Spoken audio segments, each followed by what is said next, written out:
K-Rock Mid-Atlantic Rock Reviews, MARR Army Rock Show. I've got Pat and Tim from the band Junkyard, and they're kind of from all over the place these days. So I was going to say LA, but guys, welcome to the show. Thank you for having us. Thank you for having us, absolutely. Here. So tell us a little bit about that. It's kind of a rebirth for your band recently, I guess, and you're kind of all over the globe these days, or based out of where?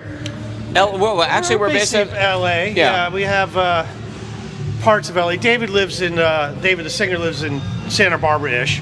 But that's pretty close, and so we're pretty like a local LA band these days again, you know. So, but it has been sort of a rebirth. That's true. We had to put out a new record. Last 4 years has been we put out Faded. We put out the single Faded with the B-side, The River, first, and then what was it? A year and a half later, we put out High Water, or 2 years later.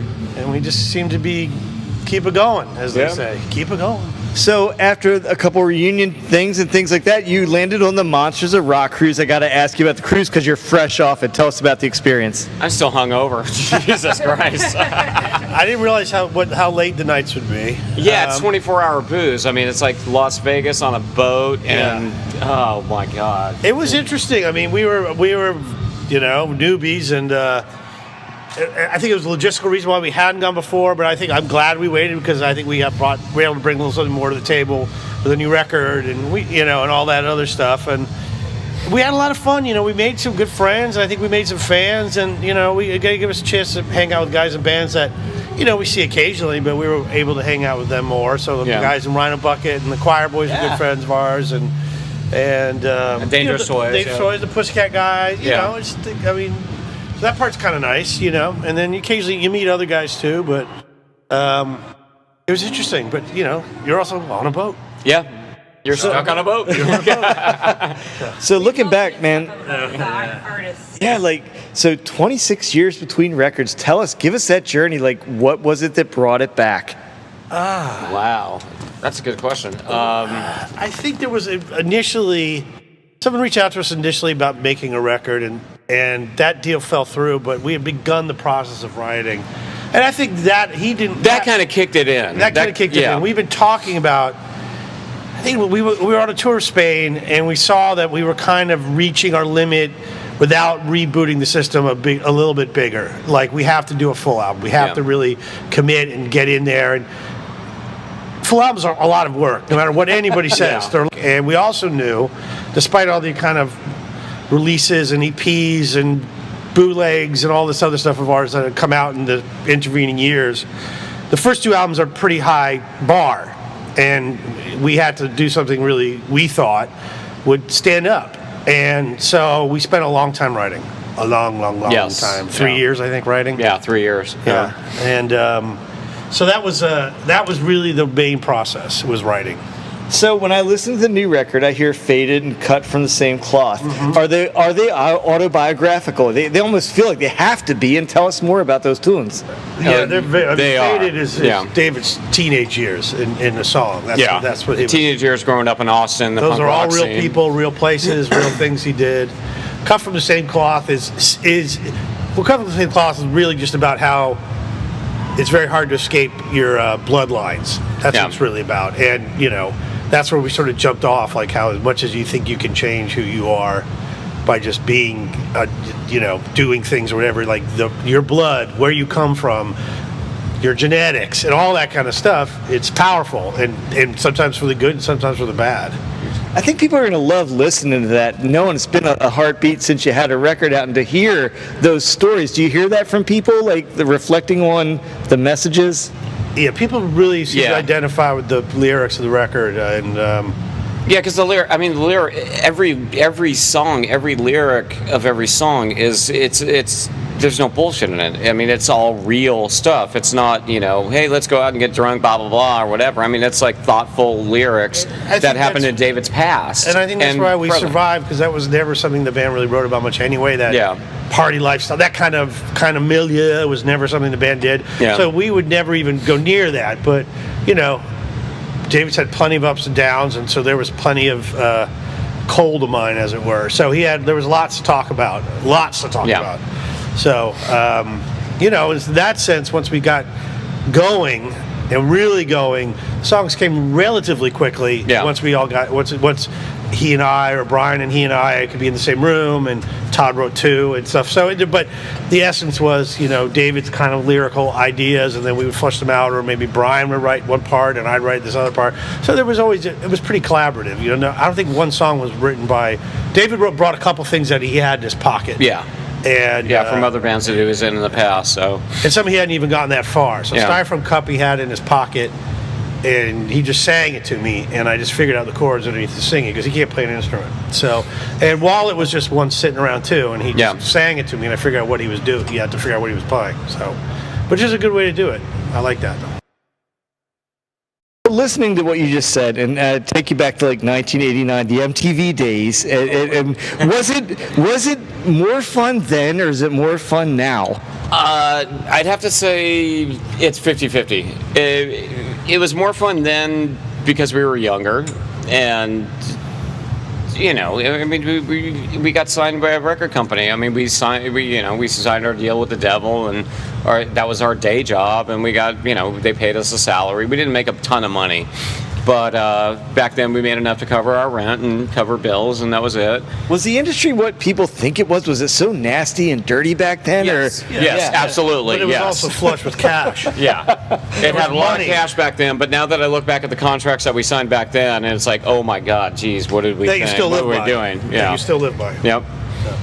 You guys, I don't know if you really hit your peak in like 1989, 88 or so. Probably 90. Probably like after the Simple Man video. That was like 1990. So it was hard for bands like you. There's so many talented bands, I think of Taiketo and Heaven's Edge, right, that were hit their peak right at the end of that kind of genre. Yeah.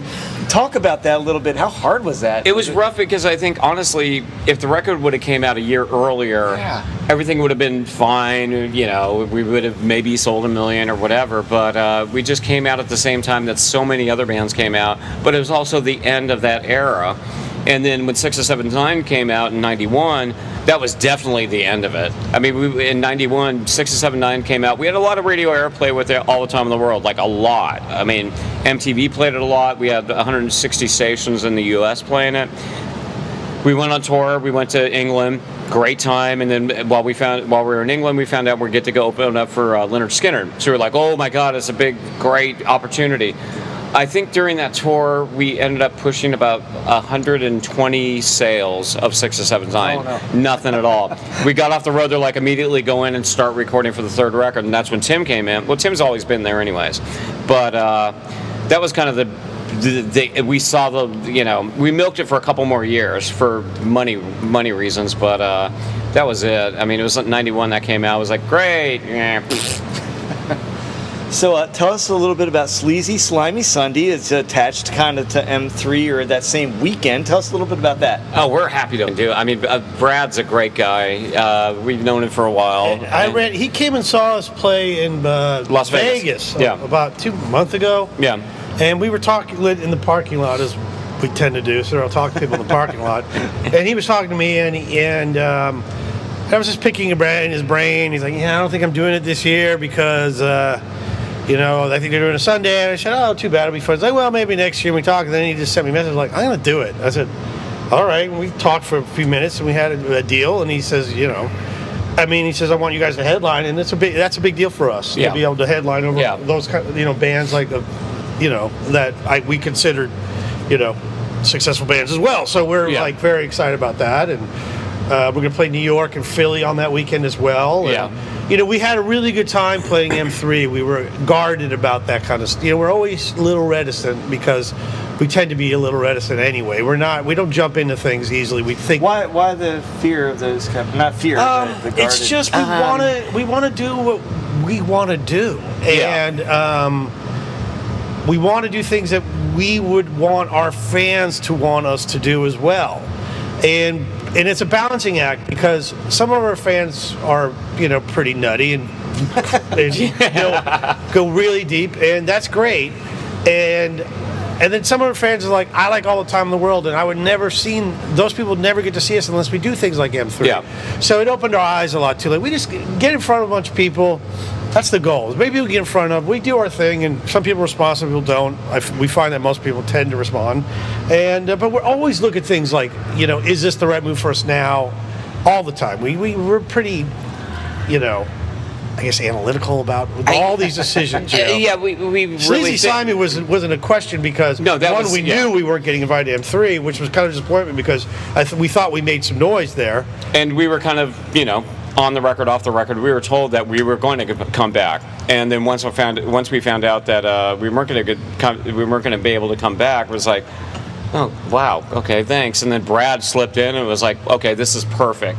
So it kind of, I know Brad's still tight with M3 people and all that stuff, but at the end of the day, it kind of reminds me of how South by Southwest Music Festival used to be this really cool underground thing and all that, and it became so corporate that they started having anti-South by Southwest shows. Not that Brad's show is an anti-M3 show, but it's just a different look, and I think it's a better opportunity for the people. You know what I mean? And I think there's a certain fan of that M3 genre, whatever that is, that goes a little deeper, and this is for them.